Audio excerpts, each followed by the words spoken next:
Hello, everyone, and welcome to the Lizard Brains podcast. I'm your host, DJ Alessandrini. I'm joined by my co-host and probably the most famous man on at least Lime Rock's social page today, Tom O'Gorman. Hi. Hi, Tom. How's it going? It's going great.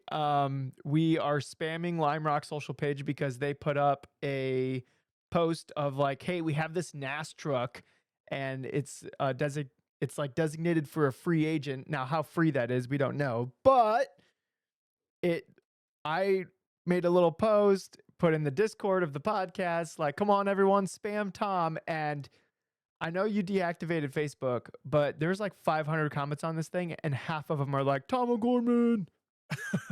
That's so cool. I'm definitely feeling the love, even though I'm not on Facebook. But I don't know. I'm gonna be like jaded for a little second because I there's think just it's a no way. 5% chance that it actually happens. And maybe that's a little high, but it's a non-zero chance. Come on, that's cool. It's cool to be that. Yeah, I haven't felt the love in that way in a long time, with it being like, man, everyone's paying attention to what's going on. Like I remember back in pro racing, like on a race week or after I won, maybe a race that I won, and I would just see people that they'd post on Facebook and show that they were watching, and it felt like we were all doing it together, kind of thing. Like that's how this feels. Yeah. But the only way it happens is with that's like a $50,000 to $70,000 endeavor, realistically. And even if it's not, it's still only half that. That's $25,000. Yep. To do one little race. Yeah, but what that if just feels irresponsible? Okay, but what if it's worth like $50 to $100 to like enough people?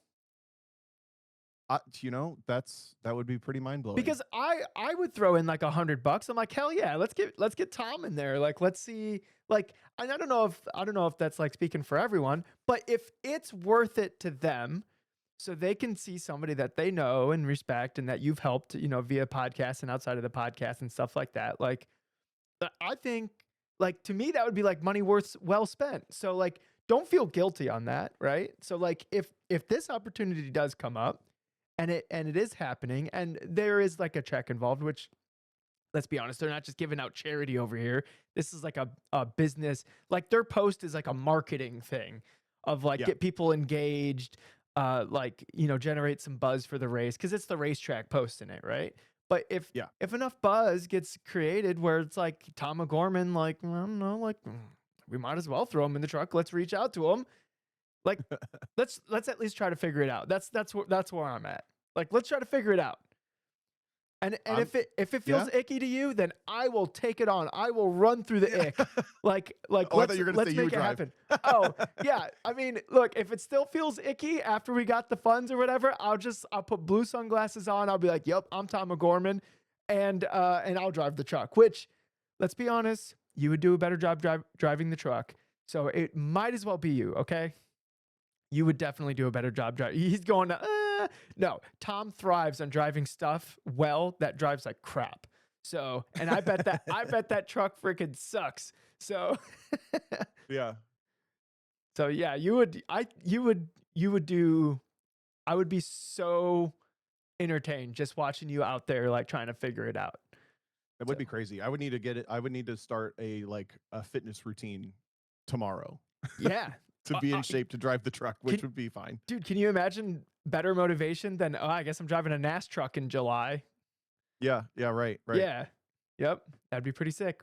Hopefully. NASCAR is so foreign to me. I don't even know how any of that works. That'd be fascinating just to be inside of that world for a weekend more than anything. Yeah. And then I would have to come out. Hopefully I get like a pit pass. And I'm going to be like taking notes from you though. Like, I want you to take in the weekend, but I'm going to be asking you questions and like taking notes. And it's going to be like a 4-parter like podcast series or whatever. Yeah. We could do it daily. Yeah, we could. We'd almost have to. Yeah, we would definitely have to. Yeah. But yeah, that would be wildly entertaining. So it would be pretty fun. I don't know if a lot of people, I honestly, this is making me feel like we should just do like a remind everybody who we are podcast and tell some stories sometime, because there's so many things that maybe like new listeners or people that we've met since COVID or whatever, they probably like maybe haven't heard us tell all these stories, that even though we've told them 7 times. But I only got into pro racing because of a crowdfund campaign that I felt I felt a little weird about, but I put in a lot of effort to make it feel like people were getting something out of it, even though Yeah. they were just giving me money. And I raised 8 grand, I think. I raised about half of it on what did I use? Indiegogo is what I used. So I raised about 4 grand on there, and then I had people just giving me money, like walking up to me and be like, I know you're raising money on the thing, but I'm just going to give you this cash." And I got like four extra $1,000 doing that. Wow, that's So such a wild way to like support the thing. But I know, but if people but I believe had levels where like it, we hold on. if you gave me 20 bucks, your name was on the car, Yeah. and I still have the hood with all the names. And then I had t-shirts at $50, and I think I had a couple of prizes that no one donated enough to give away. But I was like, oh, some people, I think I had like Reds tickets, maybe like Cincinnati Reds baseball tickets that my dad procured through the Full Throttle go-kart track situation. Yeah. And like they donated that to the cause. Like it was crazy to see how it came out.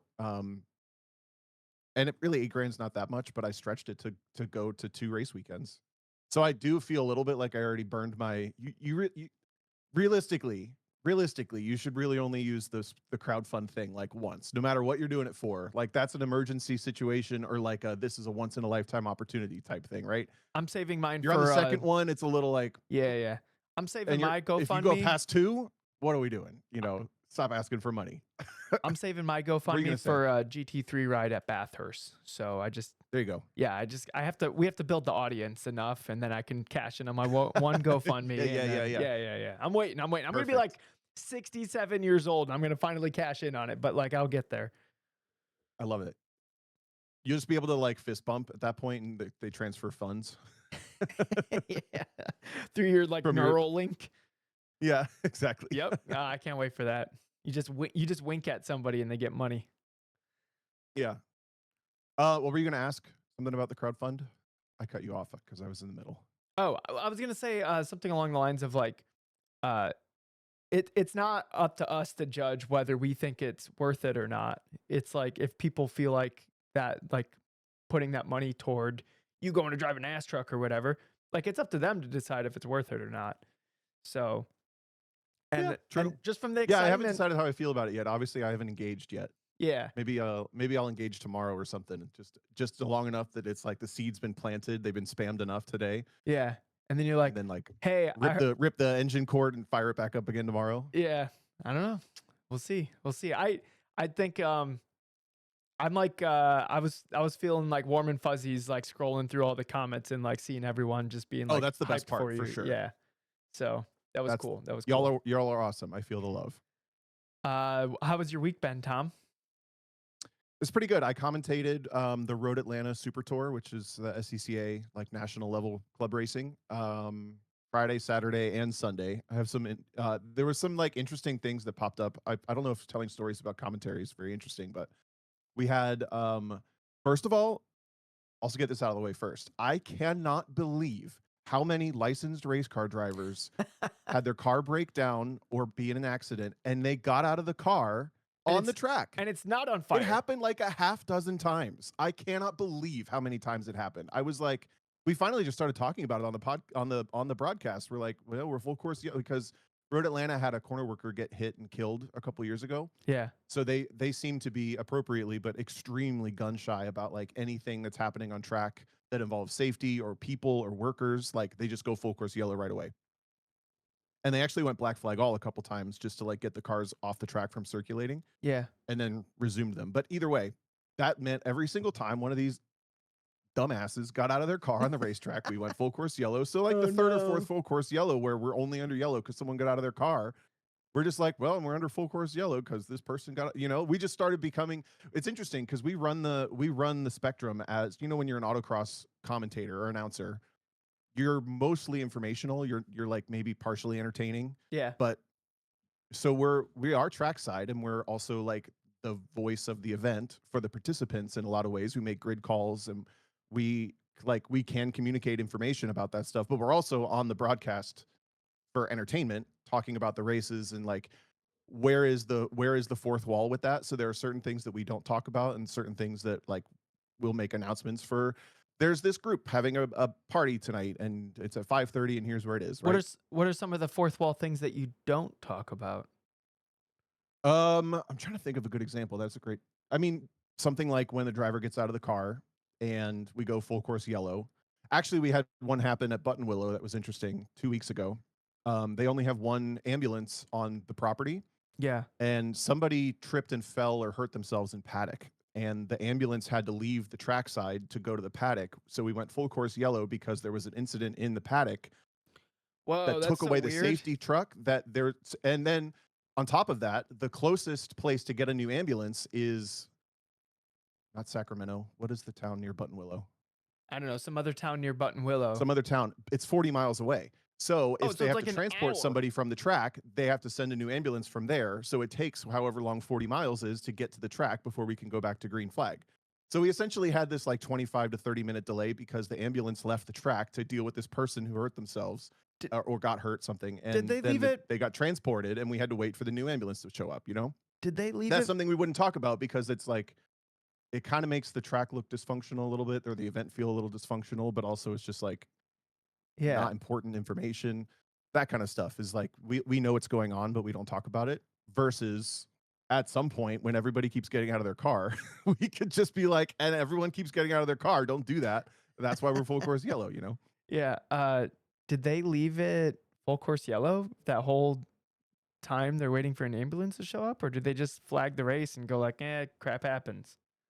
I don't remember. It wasn't as long as it could have been.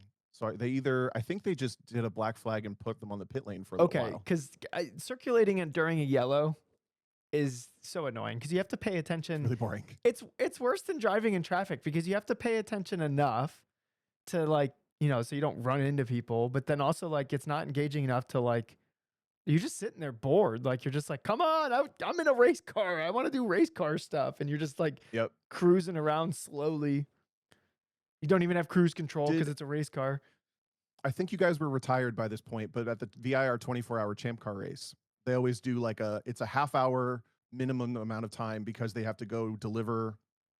Like food. It's either new workers to their stations or they deliver dinner to them, something. You know, Yeah. it's like wait, it's well into the night, like 12 hours into the race, and you end up doing like 40 minutes of yellow flag code 35 just driving around Oh, because gross. like logistically they have to do that. There's no other way to do it, I guess. Yeah. But it's just part of the thing. I think you guys had retired by then. But Oh, yeah, those types of things you're like, I got the stint where I just drive around you're like, oh for crap. no reason. Yep. You're like, dang it. That would suck, especially like, because most of the people driving around like 40 minutes under yellow flag, like they paid for that stint. You know what I mean? Yeah, Like right. that sucks.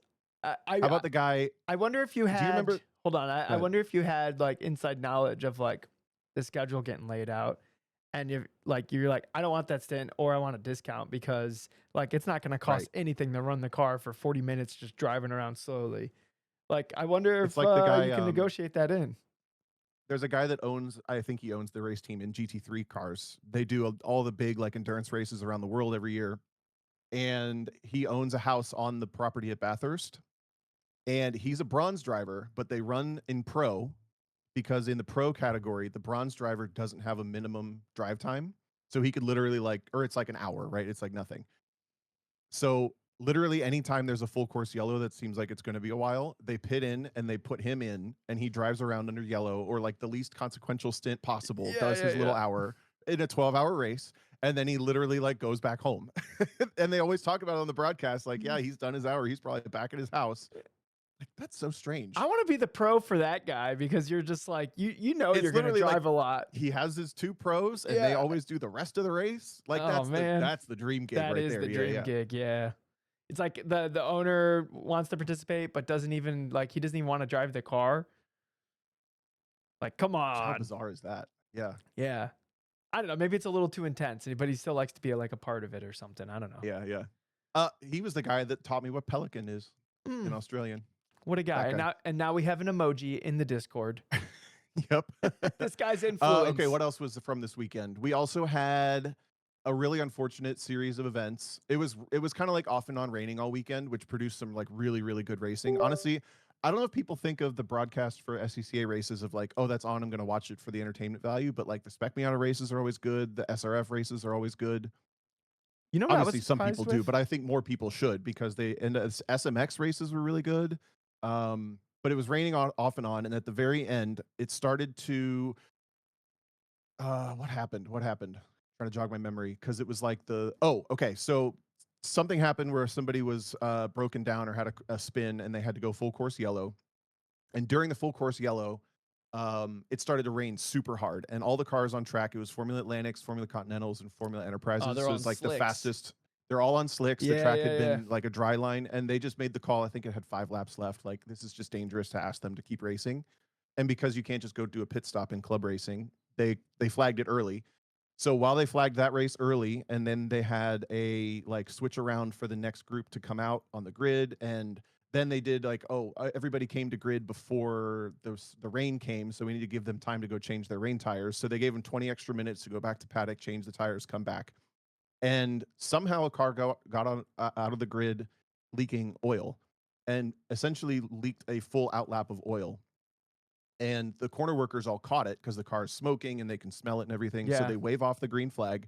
They bring them down the pit lane, and then when it rains and then oil hits the rain, it just goes everywhere. Like Yep. there's not a stream of oil. It's not a line of oil. It's It's like just a lake of the oil whole everywhere. track. Yeah. And the only ways to fix it are to wash it off with more rain or more water, or wait for it to dry. That's the only options. And the track couldn't get it good enough to race. So we ended up like the Oh, last hour and a half of the broadcast, we were not, there was no racing. There was like the blue balls of, are we gonna, the anticipation of, are we gonna get a race? and you and And Greg are just on the mic this whole time?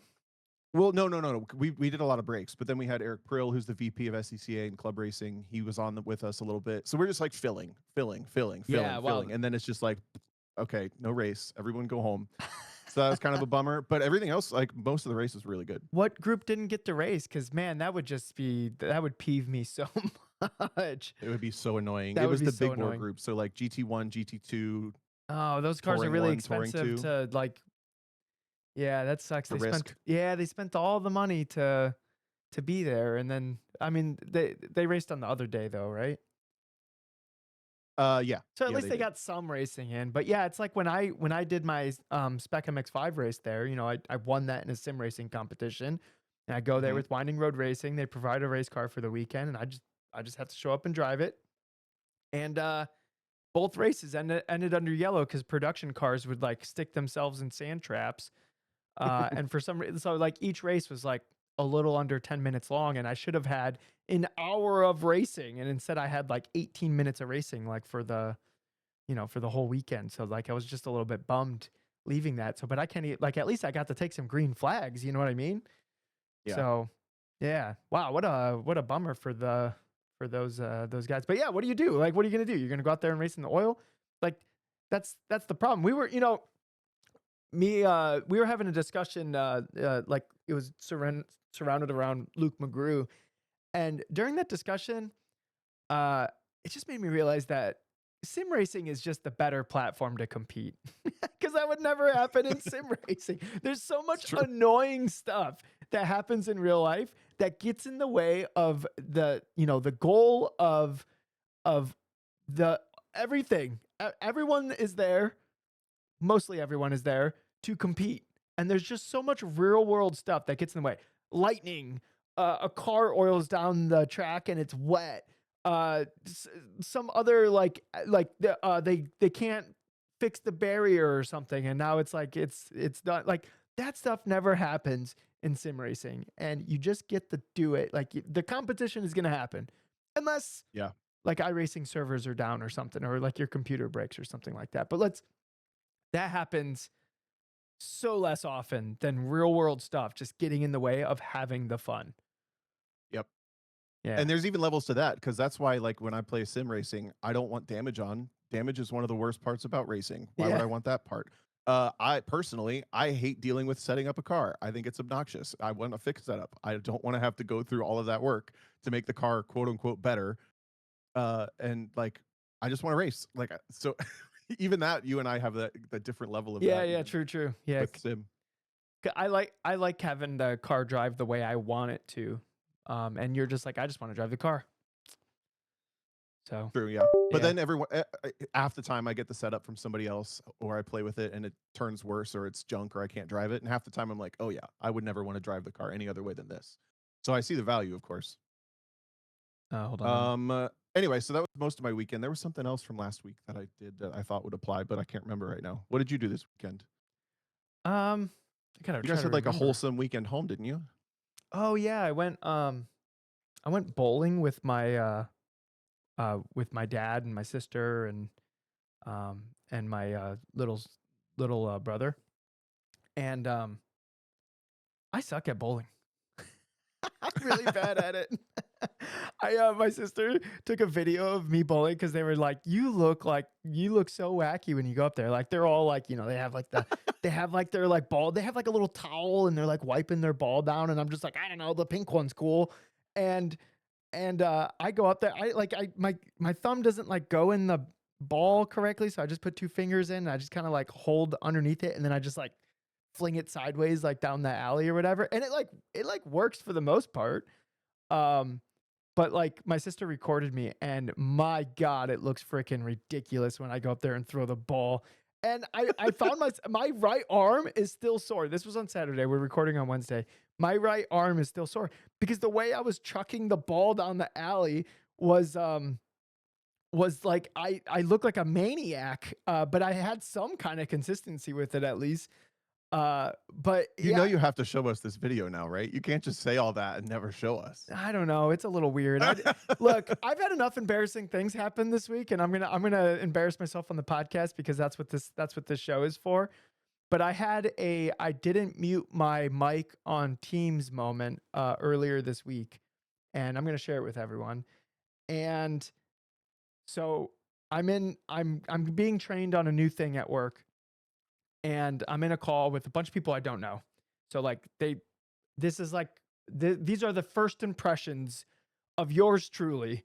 Uh, and I didn't mute my mic, and I have this thing with my cat where the cat will come up, she'll meow at me, I'll stand up and go like, oh, where are we going? And I'll chase her down the hall, going goobala goobala goobala goobala, like and like we're skittering down the hall. She goes to the treadmill.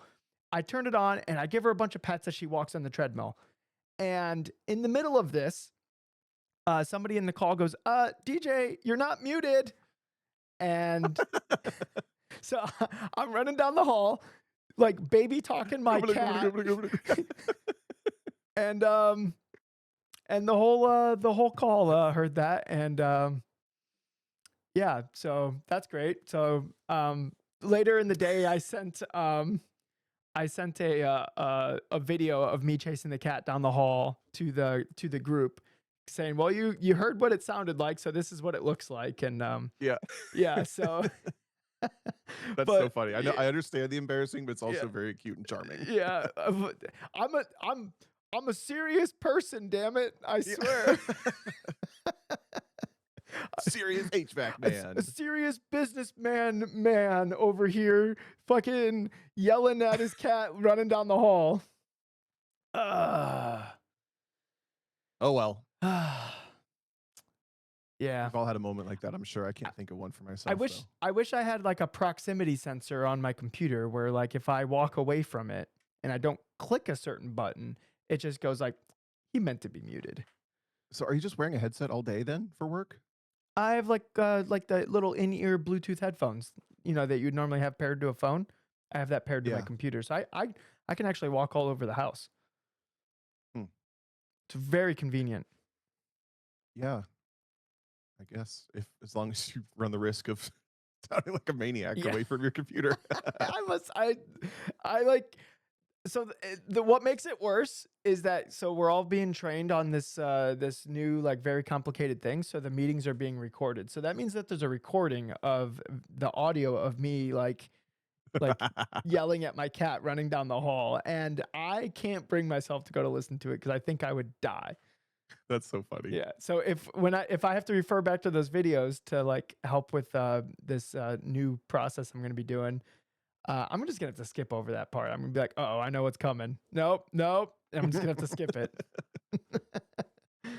uh, Uh, I remember the other thing. So I noticed on the sim racing side of things, I kind of locked in on sim racing this week a bit because I want to get used to this rig, and I said I'd give myself a week to never adjust it once I kind of get it close, right? Like to try to stop thinking about adjusting it and just get used to it, Yep. which has been working really well. But I also noticed my safety rating, which if you're not an iRacer is essentially like how safe or clean of a racer you are, and it goes up when you race clean and it goes down when you crash into other people Or get or crashed spin or into, whatever. or yeah. Yeah. It had dropped. So you get downgraded if you're below 2. It's on a total of 4, right? Yep. And you get upgraded if you're above 3. Is that right? Correct. If you've done the like the required race. So like let's say you're B Yeah. class and you're trying to go to A class, you need to do 2 B class races and have your safety rating above 3. Right. And you can only race in certain series if you have a certain level of license. Anyway, all that to say, I have a B class license, but I noticed my safety rating was like 1.13 So you were about because to I get had rage demoted. quit so many races or gotten crashed into or crashed myself out enough. Yeah. I was like, I can't, and I like having B because I think B is the highest level of things where you can drive everything and not be missing out. If you have an A license, you can really only do like the top level, basically endurance races, which I don't care to do. So I don't care about having A. It's not even the endurance races, it's just like the 40-minute IMSA playlist races. So it's like GTP, LMP2 and GT3 and like that's basically it's like a IMSA like Yeah, simulation. And if you that's too don't long though. I don't yeah, want to if you race don't that feel long. like getting crashed out by LMP2 drivers, then You don't need you to don't have need that. an Yeah. you don't need an A license. Yeah. So I was like, I'm gonna take this day, this afternoon. I started at like 2:30, 3 o'clock, and raced until it was above 2, and it raced up to 2.7 after like 3 or 4 races. It was fine, but all of that gave me something to kind of focus on the sim for and get a little bit more used to this rig, which was all positive. Yeah. So I feel like pretty good about this rig and the specifically iRacing. I haven't played much Assetto Corsa yet, and it sounds like Assetto may not take to this stuff as well, but I'll get there eventually. I've been enjoying iRacing. That's good. I I have to share these rare moments with the podcast I because want this is rare. I want more than anything for Tom to enjoy iRacing. I've been doing officials on my own for fun. It's weird. Yeah, I've just been so busy, Tom. I want to do officials and yeah, I feel like I haven't really done any races for myself in a while. I mean I have Thursday nights. That's like where I do my one league race like a night. And then sometimes coaching will get canceled and I'm like, "Oh crap, what league races tonight?" and I can make those. Uh Yeah. but yeah, I've just been insanely busy. It's making me think, and I know I have a lot of clients that listen to this, but it's making me think that I might have to increase my rates because I'm like having to book people like 2 weeks out, and I don't want to have to do that. I want to, if somebody wants help, I have an open spot, and I'm just running out of spots. So Right. I don't want that to be the case. I want if somebody wants help, they can get help. So That's it's a tough line to walk with that because it is, I mean, it's functionally just a monetized business, yeah, no matter how much you like doing it. So everyone always gave me the advice to raise your prices until you start to lose clients. But that feels gross, right? Because you have clients you like, you have clients you've been working with for a while, you have people that yeah, they exactly. are more enjoyable to coach or they're more engaged.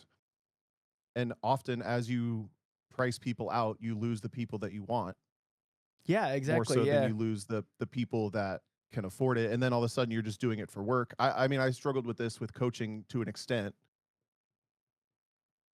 but mostly in the sense that I do like the $500 weekends for grid life and I could coach 5 people. That would make my coaching rate. Or I could say like, well, I'm going to raise my rate for that and I'm going to do $1,200 a day. And like one guy will be able to pay that, but I would rather work with 5 people that I like and that are kind of doing the level of stuff that I can relate to. And it's interesting. I don't know how, I mean, I think people who are not in our position have a lot easier. And I think a lot of people at this podcast will relate to us more so than that pro coach who doesn't think about that stuff as much. Yeah. Or maybe they just don't, either they don't care and don't feel the sense of obligation or like, I don't know if obligation is the right word, but that grassroots effort that you and I are used to. Yeah, I I try to put myself in somebody who's like a pro coach who's probably mostly either gotten their experience working for like Skip Barber and now does it privately or just was racing and started privately coaching. I don't know if they can relate to that grassroots sense of like what we feel. when we're talking like pricing and money and things like that. Yeah, right I've thought a now, lot about that. yeah, right now I think just because like race season is starting up and people, they want some direction for the race season. So I think that's why the coaching as of like the last like month and a half has just been super busy for me. I don't see the iRacing coaching like carrying with this like veracity into the summer. Normally it gets like, where you only have like a couple appointments a week, just because people are busy. Like people are, they're working on their car and I do share this advice with the coaching clients who jump off for the summer. They're like, oh yeah, I'm gonna be hanging the sim up or whatever. But I think it's really important to keep sim racing the whole year, even while you're driving the real car. And this is the reason Yep. why I give is you need to be able to connect the things that you're learning in sim racing over the winter to the real car, and you need to like be able to do that like back and forth switch so the real car can transfer into the sim and the sim can transfer into the real car. It's not like 100% clean handoff when you go right from the sim into the real car and then you don't go back to the sim for another 6 months or whatever. But if you are doing both at the same time, the things that you learn, the things that you're trying to put together and turn into subconscious executables, those things will transfer easier over a longer duration of time of doing both. If you just do one or the other, you'll have a percentage of handoff, but it won't be the full 100% handoff of all the things that you've been working on the whole winter. Yep. Yeah, So for a long time I treated it just as racecraft practice, and not even practice, just staying fresh with yeah, racecraft is all about like being able to see what the trajectory and momentum of cars around you at all times is and plan to do whatever you can with it. Like when you boil it down, I think it's pretty just that. So if you're doing 3 races a week in your sim and you're seeing the mistakes people could make, or you're seeing how like that person's trajectory is going to give you an opportunity here or there, and you start to like constantly see those things firing. yep, You're racing like 4 or 5 times as much as the person that's starting next to you on the grid on your Sunday. yeah, yeah, definitely. So like you think about that, it's not even you don't even have to be learning a new thing.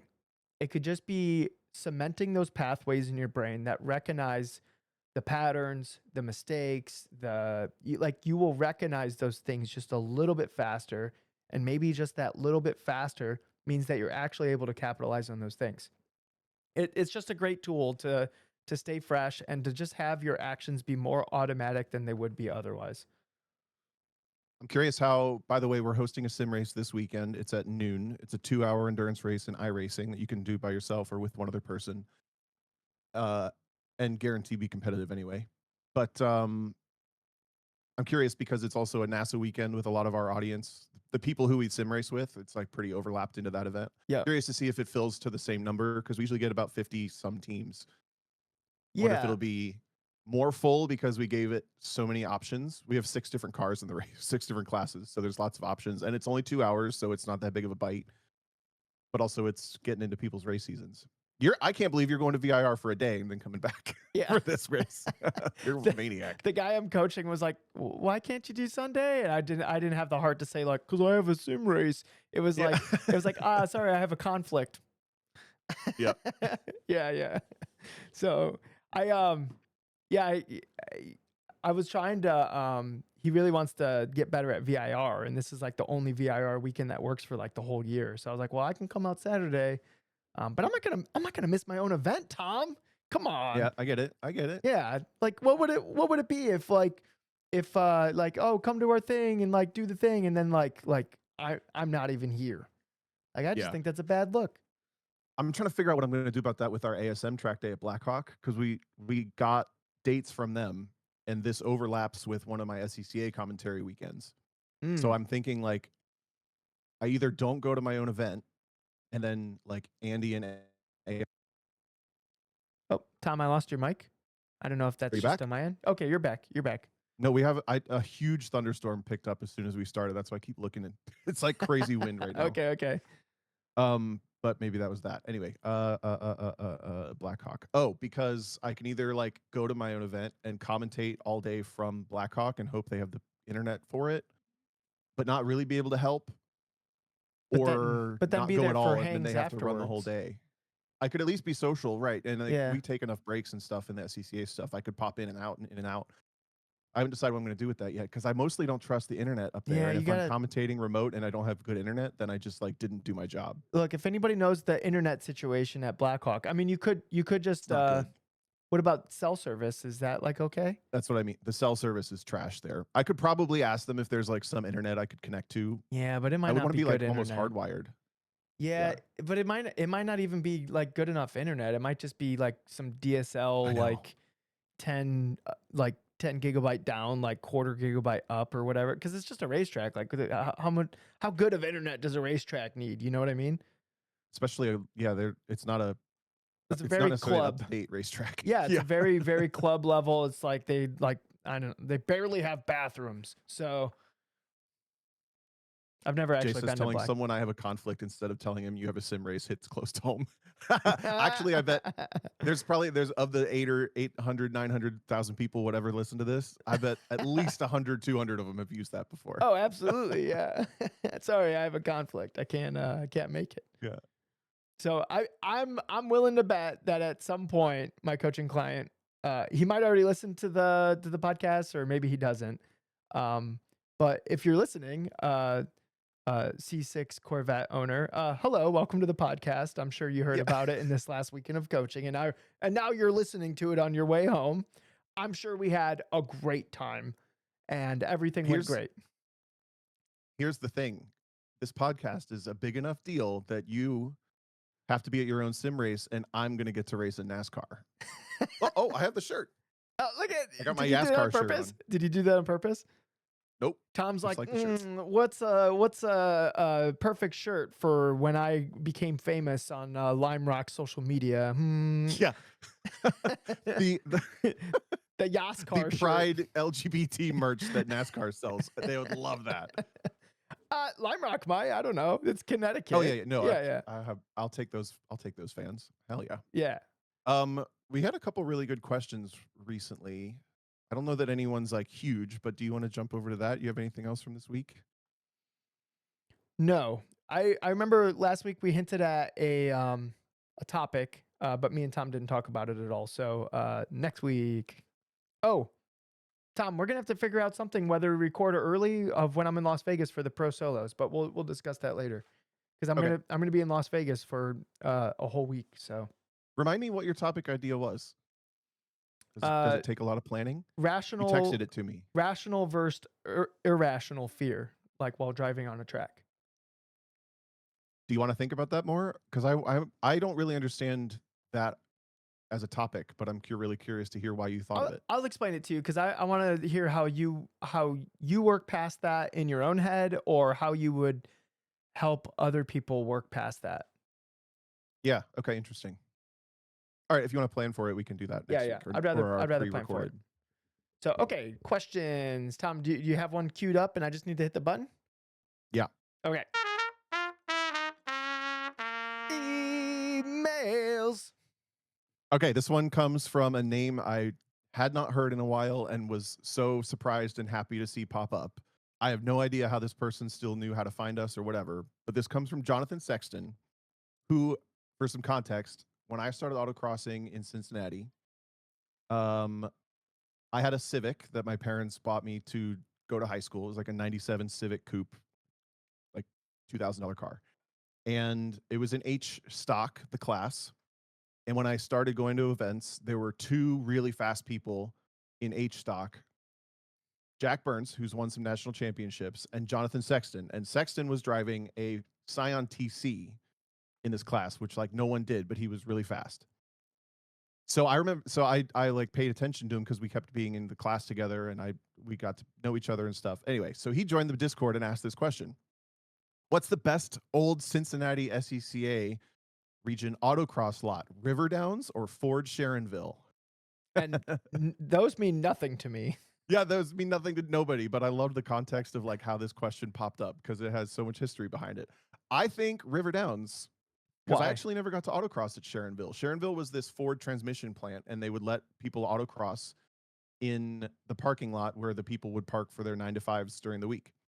And apparently it was this amazing lot and it had these huge divisional events, 300 cars. Everybody would plan for this.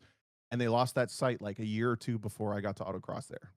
And I would always hear these stories. I'm sure everybody who's autocrossed has the stories, hears these stories from the old grizzly autocrossers of this site that they used to have that was great. And that was this one for us. Hmm. Uh, but River Downs was a horse racing track, and that was like the main lot.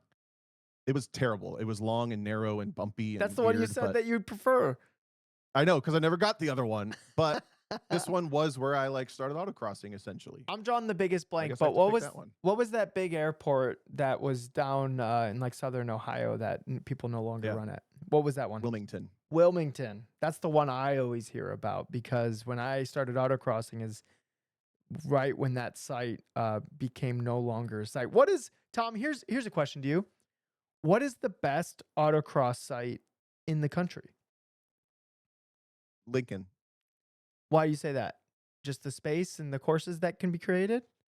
Yeah, and also I like that it has some texture to it in the sense that it ends up creating like a very small amount of elevation change and texture that I think a site like Toledo, Toledo to me is actually a little bit frustrating because it's so smooth and polished, but it's all grained in one direction Yep. that the car does weird things as you transition along the direction of the graining of this perfectly smooth concrete. And I've never like really loved the feel of that site. But then when you go to Lincoln, and Wilmington was like this too. Wilmington actually had bigger rolling texture to it, like these kind of elevations up and down across it because it was so old. There's no, it's not consistent enough to become so like you start to notice those inconsistencies, I guess. Does that make sense? Yeah, no, I hear what you're saying. Okay, what This is dorky ass does autocross Lincoln Yeah, conversation. yeah, yeah. Does Lincoln if you include the outside space like restaurants and like places to sleep that are relatively affordable, stuff like that, is Lincoln still at the top? Yeah, I love the downtown area in Lincoln. I think it's cool. Okay. Also, the I used to every year solo nationals. I would go to this one place and get my hair cut, and it was always the best haircut of the year. What? You would go to would I you found the just same place like 3 times, and after the third one, I'm like, "This is the same one," and it's always a good haircut. Oh, so that you would just randomly end up at the same one. Yeah, back when I was a little gypsy, and I had to like work in haircuts on the road. You know, I I'm trying to think if there's any other one that really stands out to me. I used to love Finger Lakes. Wilmington, of course, and I love an airport course. Yeah, so Yep. Finger Lakes is I good. just like the area of Finger Lakes too. We used to have this place called Blytheville. We used to autocross in a place called Blytheville, Arkansas. Blavel is how they would say it, and it was a dump of a town. It was one of those towns that you can picture from like cliche movie where what used to have a booming industry and now everything's washed up and everything's closed. So it literally had like a hotel with a restaurant, but it was a Mexican restaurant, Mhm. and they had a Sonic. That was like all you could eat there, but it was this really really long wide, so it ended up being runway style courses because it was so long, but it was also wide enough. It wasn't a square. Anyway, the pro solos there were really fun because it ended up being a runway course, straight out, turn around, straight back. Yeah.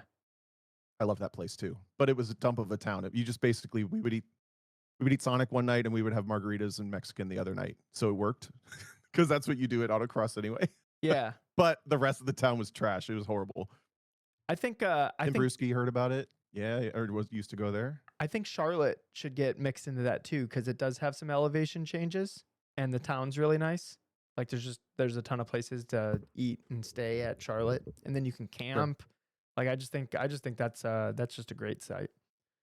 And then It's fun to paddock under the bleachers. yeah, so like you have like shelter from the sun, so you're not like completely destroyed at the end of the week. And that's probably my biggest gripe with Lincoln is you have to bring the infrastructure to have like a place to chill.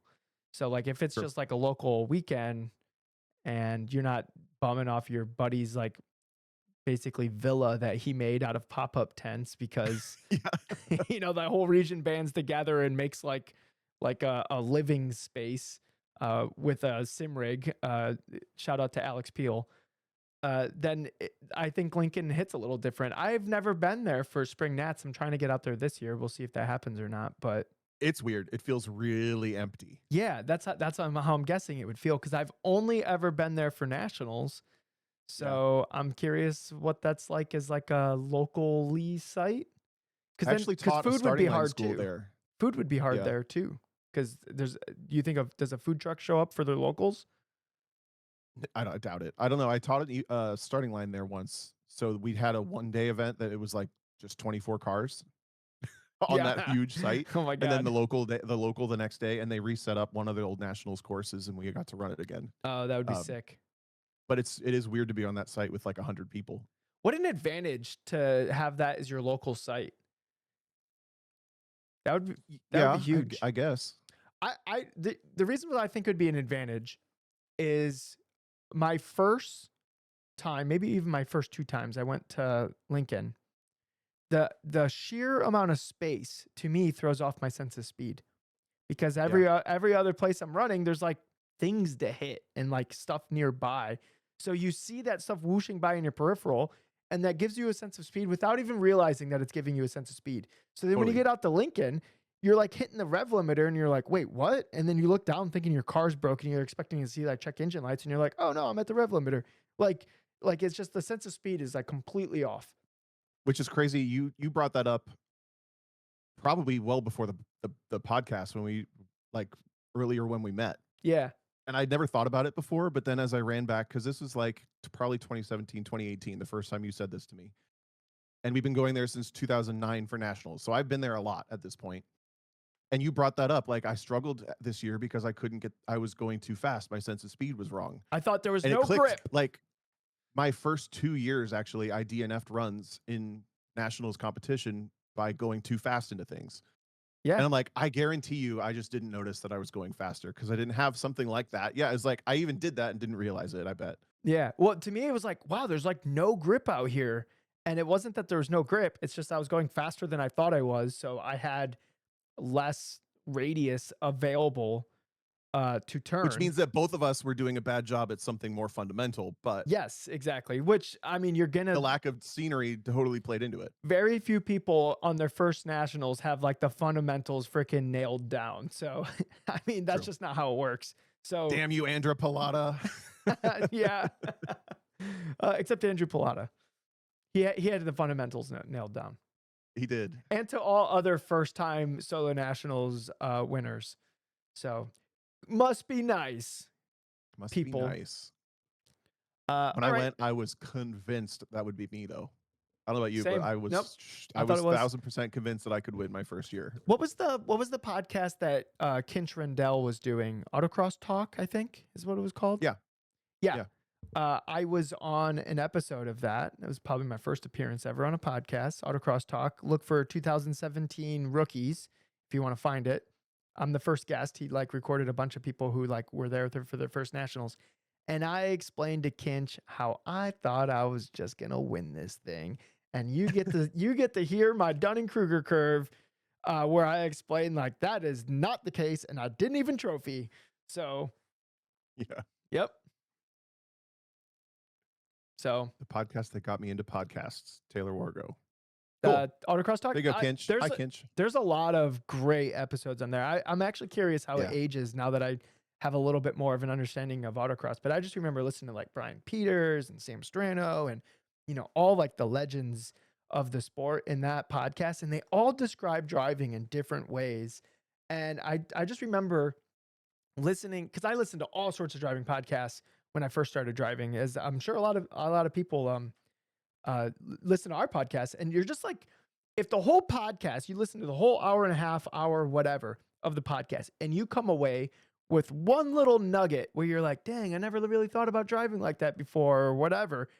I always felt like, dang, that was an hour well spent. Like the rest of it, whatever. I couldn't care for any of that. But if I came away with one thing where I was like, dang, I'm gonna think about that for a little while and try it at my next autocross event or whatever. Like Yep.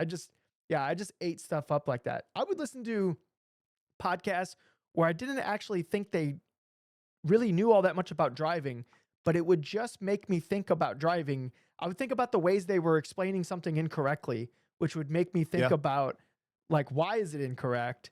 And like, how would I put that into words and like explain the thing that they're explaining? And because it would just make me think about driving. in a time where I normally wouldn't be thinking about driving. I think autocross is probably more conducive to that style of conversation than road course driving Yeah, I think because it so. is even more abstract than it's all the same ideas, right? But a road course driver, I've met so many like road racers who don't think about weight transfer. They only think about like braking zone. That's my brake point, and then I drive my line. Yeah. And that's this, they've stopped thinking about it past that point, and that works for some people, but it doesn't work for a lot of other people. No, Especially like how it do you doesn't. teach someone new off of that? Yeah, You yeah, yeah. That's how you end up with these like rigid-minded drivers at track days and road race groups who like can't function when they go off the line or when they lose a brake. Like if the brake markers aren't out or they go to a new racetrack, they can't find their way out of a paper bag for the first lap. Not even lap, day, week. Dude, Year. I did the first weekend ever for SCCA club racing at NCM. Yeah. As all these people who have literally only been driving like Mid Ohio and Gingerman Was it a for their mess? entire racing careers. It was a mess. No one knew where to go. I watched my old videos of it and I didn't know where to go. Where do you think? Oh yeah, because I learned it on a set of course of mod, so when I got there, at least I knew where it went, which Right. is like a huge help. Just knowing which way the track goes, like, or being able to watch a video and yeah, just knowing which way to go before you get there is like that's such a huge help when it comes to learning a racetrack, Yeah. especially a track like NCM. Like, what a daunting track. I wonder what the first couple weekends of Ozarks was like because that's like NCM on crack. Yeah, true. It's like NCM, but you can't see anywhere. and it's like 30 some corners, right? Like it's like NCM is 23. Uh Yeah. and Ozarks like somebody in the chat look up how many corners Ozarks is, but I think it's in the 30s. So, Bummed I still have never been there yet. we'll get there eventually. Maybe in a Nastruck. I Hell think yeah. right. We're gonna test there. I think Ozarks is 19. I want to see Oh, really? if I'm right. I think Somebody it's look it 19. up, please. Anyway, that was a fun reminiscing stint after that question. Thank you, Jonathan. Good to Uh, hear from you. okay, I am going to hold on, I got to get rid of that one. Okay. I'm going to scroll for Wait, a hang on a second. second. Wait, hang on. What? I just realized something. Both of us have an iconic John in our lives who was autocrossing a Scion TC when we started. I have an iconic John? John Laughlin.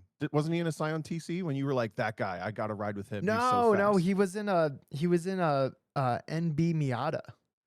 Oh, okay. He When I was, met him, he had a Scion TC, and I just realized, holy crap, that's crazy for both of us to have that yeah. stat No, in yeah. our lives. Yeah, John Laughlin I he was beating me and I'm like I should be faster than a Miata.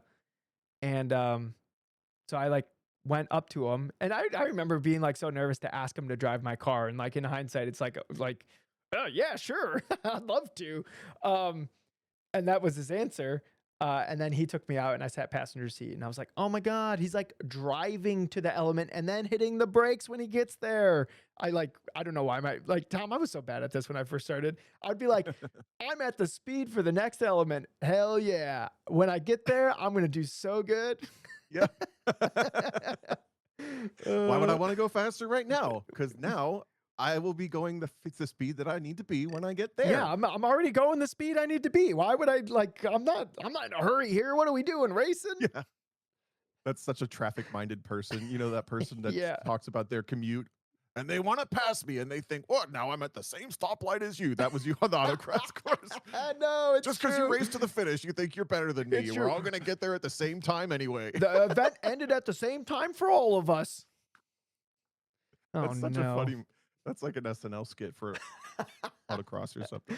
uh, you throw like a car guy in there, like a hood opens up and people just start like being pulled over there. Yeah. Yep. Yep. I like this skit. We need to make this skit. I only like the people that listen to this podcast will get it, but it will be entertaining for us. So, okay. Uh, do, do, do.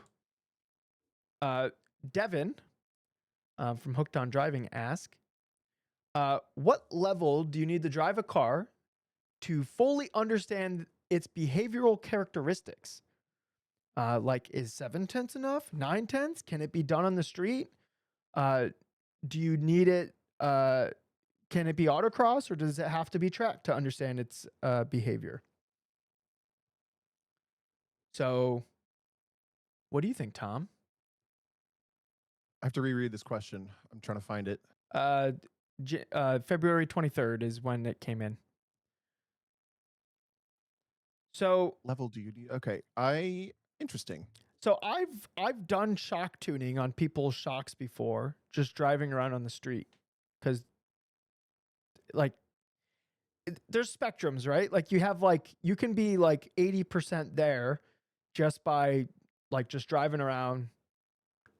Like you don't have the car doesn't have to be like absolutely at the limit, at least for like shock tuning, because it should just it shouldn't feel like it crashes. It shouldn't feel like marshmallowy soft. Like you can get like mostly there, but it I feel like the closer you're driving to the edge, the more fine tuning that will actually matter. So like it's like it's on the same scale, right? Like you can notice that the car's like not correct just driving around in the paddock if Yeah, something's like really not correct, right? But in order to understand like the very last nuances of a car setup, you kind of have to be like trying to put together a lap time, right? Not even just driving 10 tenths, but like what is stopping me from having the car in a position where this lap would be faster, right? yeah, yeah. I agree. I took it. You're talking setup. You mentioned setup, but I took it just as even the characteristics. For example, I got to drive a first gen Acura NSX on parade laps during a track night, and that's the only first gen NSX I've ever driven. So I didn't. I was running the event, so I gave myself space opposite the track, and I did drive a little quicker, but I didn't drive like a race car driver, and I didn't have a helmet on and all this. Yeah. So what I learned from driving it at 6 tenths, 5 tenths, I don't know, is that like I thought I don't know what I expected from it, but it's this iconic car, right? And I learned, oh, it still feels like a '90s car. It almost feels like the Civic I drove to high school in a lot of ways. The steering rack is slower than I would want it to be. Yeah. Um, the way it feels is very much more '90s than I expected. I didn't have to drive very hard to figure that kind of stuff out. Or like what you're talking about, you could totally troubleshoot a mechanical issue without doing that kind of thing. But yeah, you're not ever gonna that NSX could have had some sort of like snap oversteer tendency when you get it loaded and you're not, back Yeah, to yeah, throttle yeah. already. Or like there's something that you're just never gonna learn that until you put the car in that position. Like I think Um, a good example of that is if you don't have enough rear camber on the car and when it's fully sure. loaded up, it will feel like it just snaps It because snaps. Yep. yeah, because you just roll over to the sidewall and if it's never fully loaded up, then you're like, I don't know, it feels good. It feels good. And then now Yeah. you finally get loaded up and then you're like, "Whoa, hey, what was that?" You're on the sidewall. Yep. So I think you can basically learn what a car it's basically like when you're car shopping and you test drive it. You can learn all that stuff from when you test drive it on the street. But you kind of have to take it to a track if you're going to discover all of those um, nuances of driving it fast. I'm tying this to my head of like at what point can you actually start when you're just a new driver. So many people struggle by learning to go faster because they're not willing to go faster, Yeah. right? It starts through that. I guess that's the fear topic. I just wandered my way into your irrational fear topic, basically. A little bit, yeah. Yeah. Yeah, I think and obviously whatever I think you're right. Maybe this isn't like a fully set up uh question, but Well, it's yeah, both. That's just interesting. You took it there. I didn't think of that. yeah, I think it's as you get closer to 10 tenths, you're going to start understanding like those specific nuances. Like for example, if the rear loads into the sidewall of the tire, like you're just going to it's just gonna feel like not as predictable as it could be. I remember that was like my biggest takeaway when I threw some more rear camber at the GLTC Civic was that now like I can just it just glides around on the rear. It doesn't like it doesn't feel like I'm gonna lose it like rapidly. Because Yeah. with that car, it was like a whole learning experience of like what should a car drive like. Like I didn't know. Hmm? Like remember my first year, I drove it on blown shocks because I was just like, yeah, this car's really unhappy on entries if you charge it too hard. No, I just didn't have Yeah. shocks. I was just driving around on springs, but I didn't know that. I've never driven a car in coilovers before. Right. I had a similar thing with the TCA car. We ran like 5.5 degrees of camber in the back, and the team took it down to 2 for one event because they thought that would be better. And the car got so snappy I was like, no, put it back 5.5, please. In the Because I back. was like, That's pretty nuts. yeah, just to like, it would just mush in the tire. So like I could be as, it was basically backwards before I lost rear grip. It was great. Yeah. Okay. This is really interesting, actually. Ryan Christoph, who works in like calibration industry for automobiles, he said in the industry, it's linear range up to about zero point 0.6 to zero point 0.8 G, depending on the car. Then it's limit handling, and those two can behave very differently depending on differential, alignment, tire pressures, etc. So there's That's like an actually engineering minded answer to that, or engineering experience answer for that. yeah, that's interesting because like I read that question and I'm thinking race car, right? But when you're thinking Yeah, about like yeah, an OEM car and you're like you're trying to set it up for so the layman doesn't murder themselves, yep, or it's at least predictable if they're in like an emergency maneuver or whatever. yeah, You might have a car that feels real sporty. It has like at the 5/10 limit, you're like, oh, this car has a great nose, right? So then you design the car in that way where you get like the positive car reviewers from the people who are like, this thing's on rails, quote unquote, like, like acting like they're carving some canyons, like really flogging their car, right? They're not. But when they're actually at the limit, now it pushes, right? But it felt like it had a good nose. But now when it's actually at the limit, it's like safe and like in a controlled manner or whatever. Now I will say yeah. the most not understeery car I might have ever driven from factory is actually an Elantra N. I Like cannot the most oversteery, is that what you said? the most not understeery. So yeah, same thing. Like Would you you count it as, was it looser than a MR2 Spider? I've never driven one without a front bar.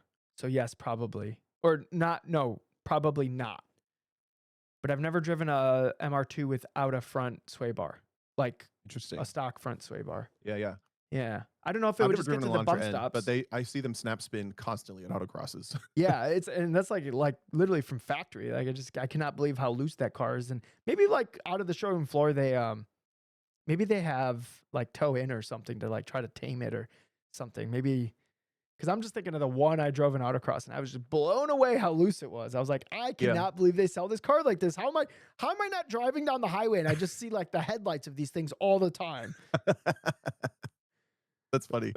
I've actually had some really interesting conversations with, I'm glad Ryan spoke up, because Dave Ogburn also did a lot of like vehicle calibration testing when he worked at Goodyear for tire stuff. So that's a little bit of a different perspective than Ryan's approach, or Ryan's Expertise. expertise, yeah, field side, whatever. But Dave would tell stories of, we need to have him on the podcast. He'd be great. But he has told stories of like the rollover tests that they do, where they have the bar on the top of the car that it's basically like a balance beam bar, and it sticks out like 8 feet on either side with weight on it. Yeah. And they do like high speed lane maneuvers, and try to figure out, they're calibrating what does the tire do, or discovering what the tire does. And the only way to figure out if it's going to blow out on a rollover with like a Cadillac Escalade is by trying to flip it. Um, and he had some crazy stories about that stuff. But uh, We should have Dave on the it's interesting podcast at because some even point. at the top level, I mean, in that position, it's still the same answer to the question: is you have to put it in that position to figure out what happens. Yeah, true. Yeah, because the car's behavior can change at like each tenths of the 7/10, right? Yep. Yeah. Yeah, it could be the difference of like every single load is completely fine to one time the tire blows out. Yeah, yeah, exactly. But like thinking back to like the behavioral characteristics of a car, like maybe at 7/10 it feels really balanced and natural, and then you get into the bump stops, and then the balance changes, or Yep. the sway bars like twist up more, and or maybe there's bind or something like the the behavioral characteristics of a car are a very dynamic thing and it can change as the loads and what is being asked of the car change. Now, that being said, a well driving car is predictable, where when you make little ask when it's not 10 tenths, you have an idea of what it's going to be at 10 tenths. And then Yeah. as you work up to that 10 tenths, you don't have surprises. I think we're talking in the edge case scenarios where, oh, it does do something weird when you're like at 10 tenths, but most cars don't do that. But Some do. Yeah, I agree. It's pretty linear in most cars. Yes, most cars very linear, but some cars they do like weird stuff. Can you think of a car that does weird stuff St- yeah, besides an I was. MR2? You see my wheels start to turn Yeah, when you yeah. said that. Because I'm like, well, I'm thinking of what the listener would want, and they're like, okay, well, what cars do weird stuff like at 10 tenths? Uh, Well, the first simple one is Ford Fiestas flip over when you corner too hard, when you do too many yeah. transitions hard. Who was Pax Rolf posted a picture of a Saturn on two wheels in Yeah. the in the chat here in Discord. So yeah, that. I can't think of a car that I've driven. I guess the 5th gen Dodge Vipers without any aero on them, like the more, not the ACR but the base level. I used to work with those a lot, and they were the kind of car that you could feel like the best description for driving those cars is if you were driving a truck that could do what a supercar does, because it is so many like parts bin parts, and it Yeah. does feel like a truck. Like things are longer throw and more. It doesn't feel like a Porsche, for example, is like really, and a new Corvette is really nice and crisp and like nice around the edges, even to be in, but also to drive. And the Viper was like you drove it with like maybe an extra tire with the margin, at least on my jobs, because we weren't supposed to crash or like go flat out basically, but they would do things just a little differently um, than you would expect sometimes. That was pretty tough to get a lock in on.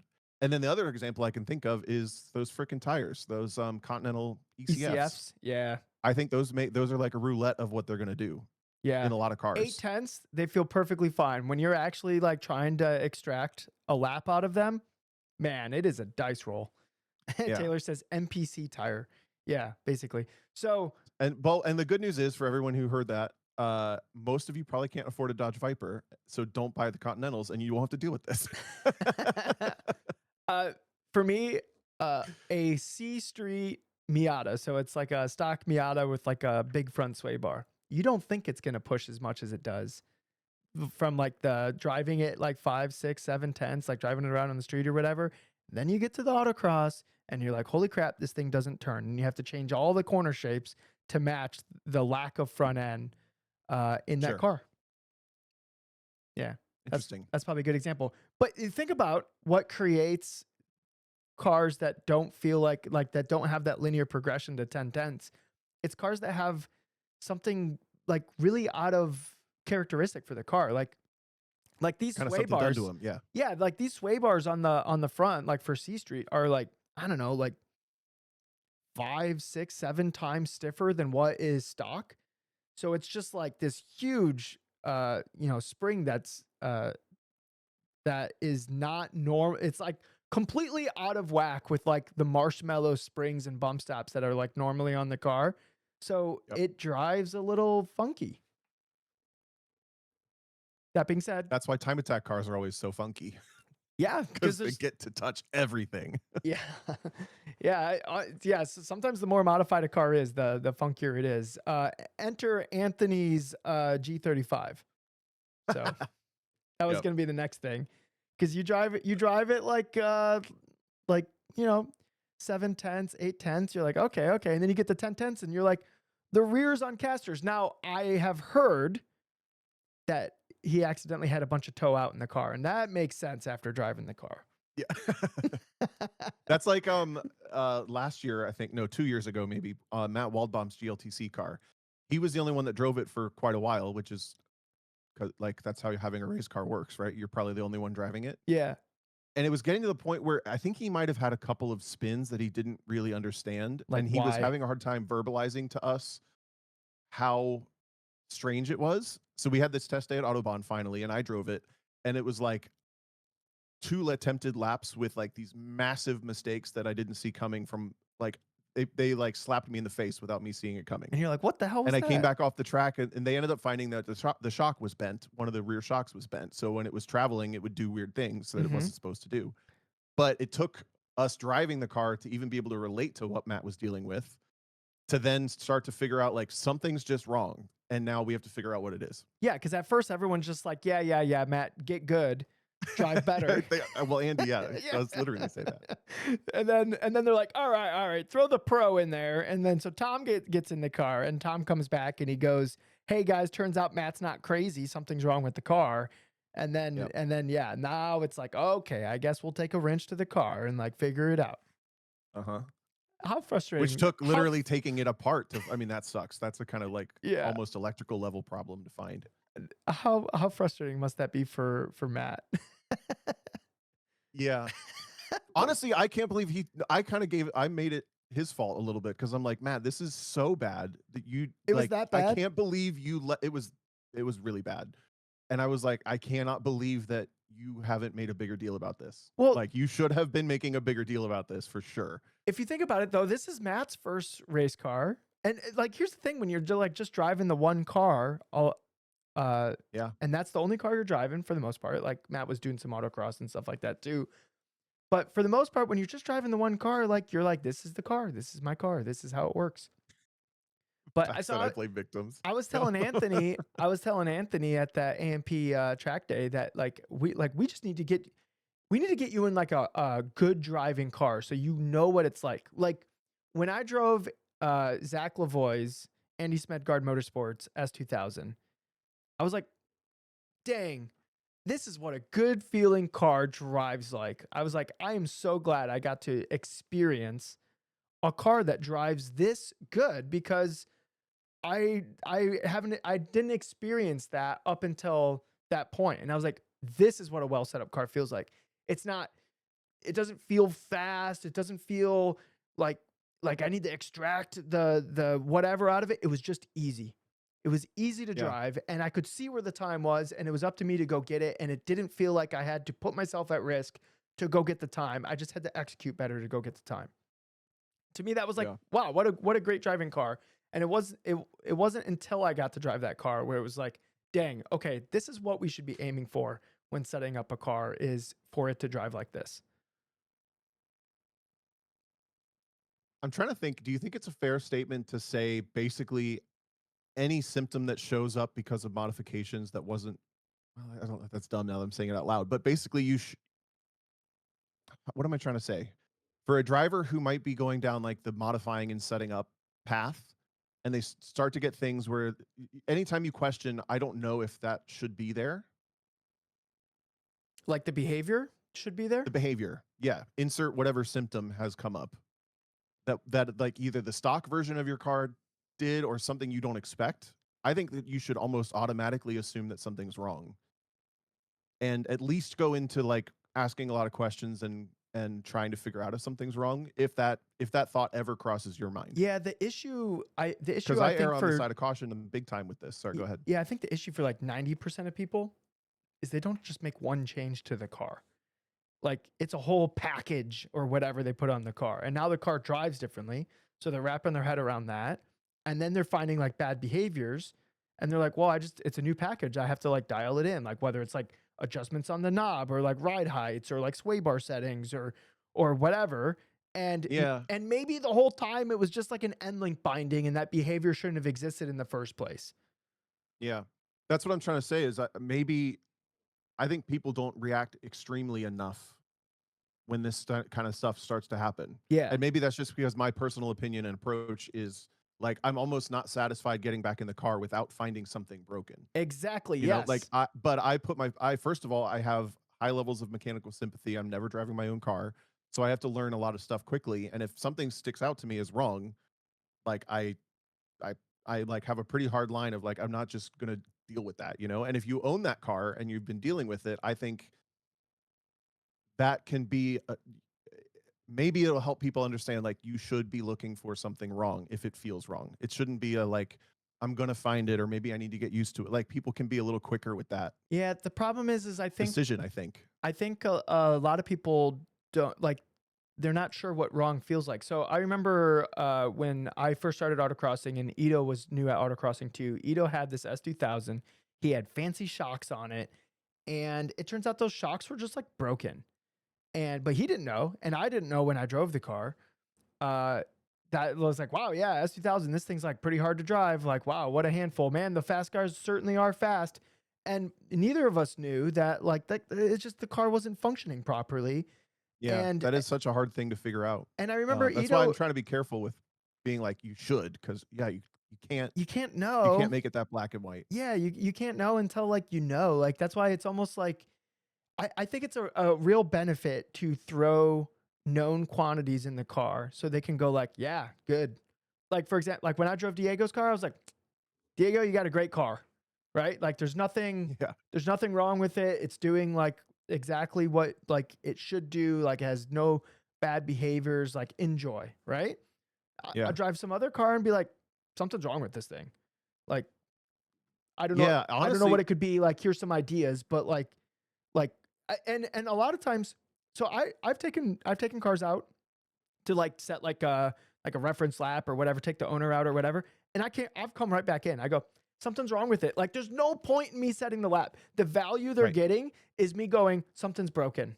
You shouldn't Yep, drive this. 100%. It's also kind of funny on the other side of that is whenever someone lets you drive their car.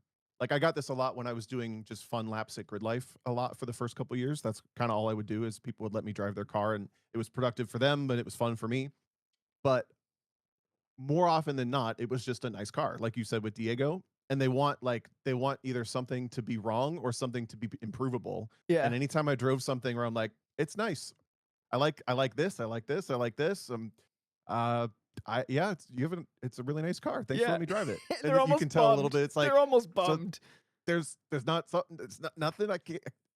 Is something not broken or what about this? And they start asking the questions like, what do you think about the shocks and what do you think about What could I do to make the it better? And I'm like, yeah I don't know, it's like 95% there. Like, and then going back to Devin's question, like the characteristics or whatever, in just like a couple laps, like if it's 95% there, there's not a lot of feedback that can be offered. It's like, I don't know, it's pretty good. You'd really have to start squeezing yeah down into I am trying to create a lap and what are the things that are preventing me from like where I have to wait to get on throttle a little longer than I want to, or I just yep can't quite get the nose in, or maybe it's doing this one little behavior that's causing some inconsistency where I have to leave a little bit of margin here that might be costing lap time if I didn't have to leave margin otherwise.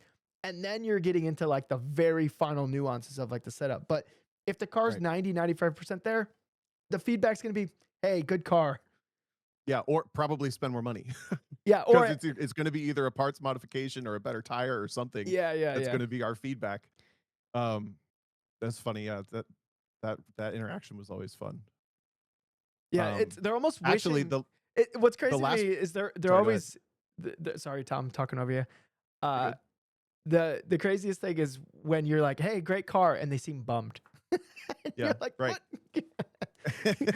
Good job. You have a good car. Like you did a good job."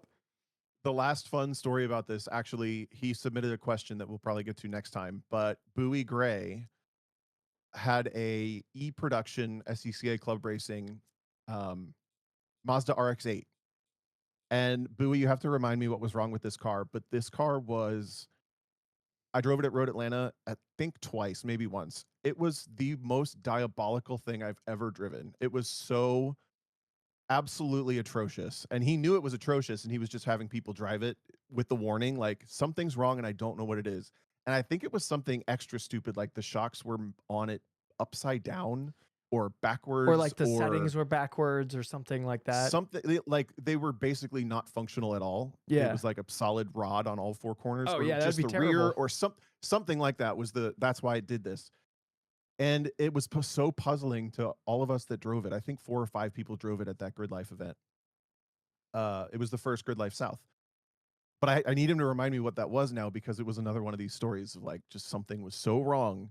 You need to just be like, something's really wrong and I'm not happy about it until I find something broken. Yeah. Like maybe you just have to take stuff apart, just kind of check the installation of it. Yeah. It's tough. It's tough and it sucks when you get out of those cars and you're like, I it's something in this area of the car. I have no idea else what it could be. Right. Cuz a lot of times Yep. like Tom, we've been in enough cars that break or are broken where like you're like I'm pretty sure I know what's broken on this thing. Yep. Like for instance, I drove a GLTC Integra and immediately when I got off track, I said something's up with the diff. I like that is not the normal operation of that. And then the owner pulled it apart and he's like, "Oh yeah, that thing was like disassembling itself inside the transmission." It was like, "Oh, well, good thing it was like found early because like it had the most lock on deacceleration I've ever felt. Like if when you lifted, Tom, it would not turn, and when you were on throttle, then it would start to turn. But like as much as a car would normally turn when on Yeah. throttle, it was like the weirdest driving. I was just like, "There's no way this car should be like this. This is the weirdest Yeah. shit ever." That sounds exactly like when I drove the Renault Encore that I raced against in ITC. With It the was a welded welded front diff, diff. yeah. Yeah. It was like, how did this guy beat me with this car? What the hell?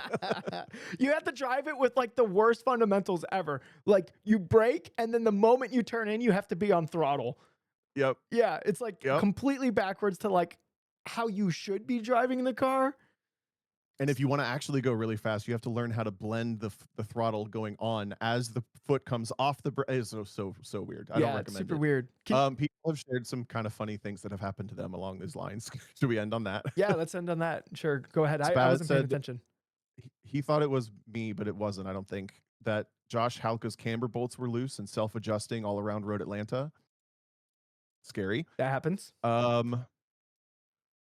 Oh shoot, I lost them. They guys are talking about all sorts of stuff in here. How dare you have community? Where is it? I lost John People are Russell, talking too lost all much. my negative camber driving to Packwood National Tour. Bummer. Oh, dude. Anthony, my first G35 had rear wheel steering. It was completely out of control, and now I think I'm addicted to that. I remember I think it was my first time at Nationals. The car was trailered there. Get it off. I don't take the first run. My co-driver takes the first run, and I just see this thing. It's a Miata with a big front sway bar. It's lifting the inside rear tire on all the entries, and I'm like, "What the?" And I'm like watching it, and my co-driver comes back, and I'm like, "What does the car feel like?" And he goes, "Oh, it feels pretty good. A little loose." And I'm like, I don't think it has a front sway bar. And we looked, and the nut worked itself loose, and it was just the end link was like getting disconnected. So we had to go find like another nut to like hook up the end link, and then everything was fine. Oh, nuts. But it was funny, like from the driver's seat, this person like couldn't figure out what was going on, and maybe I wouldn't have either. But watching from the outside, I was like, that rear tire was like a foot off the ground. What is going on? Andre said he figured out that his adjustable tow arms were loose and had dynamic tow all the time. That happens. All right, we've all got our stories. Yep. What are you doing this weekend? I'm going to coach at VIR on Saturday, and then on Sunday, Tom, I still don't know what I'm going to drive. It's like a 3-way tie between TCR. Sunday, I'm doing the Sim Lizard Club. What is it called, Tom? Help me. Clubman Cup. The Clubman Cup, the Sim Lizard. Because Clubman Cup. when you play Gran Turismo, you start on Sunday Cup, and then the next race is the Clubman Cup. And that's where we're at. That's what we're doing. That's what we're doing. So between TCR, what else and what else? TCR, M2, and the GR86 is kind of, and maybe the Miata. I don't know. Basically everything but the Clio's on the table, Tom. I think, how can you have both accounts logged in 2 different cars and get to experience both while still trying to win? It wouldn't work. I would have to make the pit timings different. You need a teammate for both. I would need a teammate for both. It could be done. It could be done. Dang, that would be pretty You fun. could be on 2 different teams. Ooh. We'll start the bidding war right now at buying 1 sticker. At 1 Nastruck drive for Tom. Yeah. There you go. 1 comment on Lime Rock's social media to keep driving them nuts. Depending on how many likes your comment gets, that's who wins. Yep. I am also, that's kind of my only plan this weekend too. Is driving I'll be Nastruck? commentating with no, to our race on Sunday. Oh, okay. Sorry. It'll be live streamed on YouTube. Kyle Heyer and I are commentating it with a full live stream. You'll have a bunch of, well, honestly, do it if you're listening to this and you have iRacing. And if you don't, then you can watch and hang out with us. Yes, but you should do the race because Zandvoort is a ridiculously fun track, and the GR86 and the Miata are pretty easy to drive. So even if you're like, I don't know, I'm not very good at the thing, come on out. It's basically going to be a track day. Maximum chaos with cleanliness is the goal. It's gonna be fun. I was even joking with Austin Cobb, who's like, "Oh, I might miss the beginning of the race." It's like, whatever, just like give me your login info, and I will sign you into the race. And then when you finally pull on track, it will be like the most hectic HPDE ever, and you get to experience baby. that for however long you'll make the race for. Yeah. It'll be fun. So come on out. It'll be fun, everyone. That's basically the show, is it not, Tom? I think so. All I right. actually paid attention to how long we were going. Did you? Do you have like a timer going, or how did you do that? I remember to look at the clock before we started. You have a clock? Oh my goodness. You're at a computer screen, DJ. It's right I there know, down the bottom. I look at it all the time. I'm just memeing. All right. Well, that will be the show for this week. Thanks to everyone who joined us live, and thank you for everyone who's joining us elsewhere. Tom, take it away. Oh, that is the wrong button. Hold on. Nice. They're both green. I don't know why they're both green, but they're both green. Okay, this is the right I button. think you should cut it. You should cut it to that noise and nothing else. That's the end of the podcast. But to everyone who took it and run with this NASCAR thing, I love your hair and I hope you win.